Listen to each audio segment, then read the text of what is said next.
আসসালামু আলাইকুম দর্শক, আজকে নতুন একটি রাস্তা দেখাইতেছি আপনাদের। কলকিহারার পাশে যে একটি রাস্তা ভাঙ্গা মসজিদের দিক দিয়ে গেছে, সেই রাস্তাটি বিশাল পরিমাণ মনে করেন দুনো সাইডে ভাঙ্গা। দেখেন আপনারা, একটা গাড়ি যদি যায় আর একটি মানুষ কিন্তু যাইতে পারবে না। তো আজকে সকালবেলা মনে করেন কিছু ইট নিয়ে এলাম, আবার কিছু সিমেন্ট নিয়ে আসবো। এই রাস্তাটি 10 ইঞ্চি আপনার ইটের গাঁথনি হবে এই সাইড দিয়ে, এই পাশেও গাঁথনি হবে, আবার এই পাশেও গাঁথনি হবে। দুনো পাশে গাঁথনি করে এরপরে রাস্তার পাশে মাটি দেওয়া হবে। সাথে আছে আমাদের বাবুল কাকা, তাকে কিন্তু দেখতেই পারতেছেন। চলেন কাকার সাথে একটু কথা কই।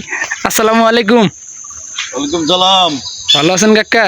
আসলে এই রাস্তাটা কি তোমরা গাড়িটা কি কষ্ট হয় না? কাকা আমাদের তো এই রাস্তাটা মনে করেন খুবই কষ্ট, গাড়ি চালানো ঠিক আছে, কয়দিন হলো মনে করেন এই রাস্তার মধ্যে মনে করেন কোনো কামাই করতে পারতেছি না। এইখানে আমি অনেক প্রায় 50-60 জন লেবার দিয়ে মাটি কাটাইছি। এখন এই দুই সাইডে ইটের গাঁথনি দিয়া রাস্তা যেন বড় হয় এবং প্রশস্ত হয় এবং এই এলাকার জনগণ এবং গাড়ি ঘোড়া নিয়ে যেন মানুষ স্বেচ্ছায় বাজারে মাল সাবান নিতে পারে, সেই ক্ষেত্রে আমাদের উপজেলা প্রশাসনের মাধ্যমে এবং আমাদের আজকে আমাদের এমপি মহোদয় আসতেছে এই রাস্তাটা উচ্চ এবং দৃশ্যমান করার জন্য, মানসম্মত করার জন্য এই রাস্তাটা বাস্তবায়ন করতে হবে। এখানে প্রায় 50,000 মানুষ চলাচল করে। এই রাস্তাটা 8 কিলোমিটার রাস্তা ঘুরে আসতে হয়। এখন এই রাস্তাটা আমাদের এমপি মহোদয় যদি আজকে করে দেয়, আপনাদের কাঙ্ক্ষিত সেই এমপি মহোদয় আসতেছে, এই রাস্তাটি বাস্তবায়ন করব ইনশাল্লাহ এবং দ্রুত পাকার কার্যক্রম চালাবো। এবং এই রোডটা অনেক সুন্দর এবং সমৃদ্ধি হয়ে এখানে দৃশ্যমান এবং রাস্তাঘাট হয়ে যাবে। পাকা রাস্তা হলে এখানে পার্কের মতো অবস্থিত হবে।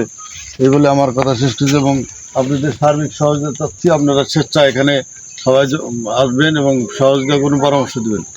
কাকা আরেকটি কথা, এই যে আপনার এই কাজটা কবে উদ্বোধন হচ্ছে? আজকে উদ্বোধন হবে এই কাজটা। আজকে দর্শক আজকে দেখতে পারতেছেন এই কাজটা আজকে উদ্বোধন হবে।